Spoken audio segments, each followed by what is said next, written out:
यूं ही बेसबब ना फिरा करो, कोई शाम घर में रहा करो। वो गज़ल की सच्ची किताब है, उसे चुपके चुपके पढ़ा करो। कोई हाथ भी ना मिलाएगा जो गले मिलोगे तपाक से। ये नए मिजाज का शहर है, ज़रा फासले से मिला करो। अभी राह में कई मोड़ हैं, कोई आएगा कोई जाएगा। तुम्हें जिसने दिल से भुला दिया, उसे भूलने की दुआ करो। मुझे इश्तिहार सी लगती है ये मोहब्बतों की कहानियाँ। जो कहा नहीं वो सुना करो, जो सुना नहीं वो कहा करो।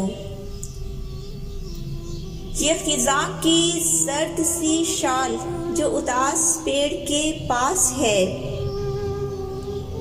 यही घर की बहार है, इसे आंसुओं से हरा करो। यूं ही बेसबब ना फिरा करो, कोई शाम घर में रहा करो। वो गज़ल की सच्ची किताब है, उसे चुपके चुपके पढ़ा करो।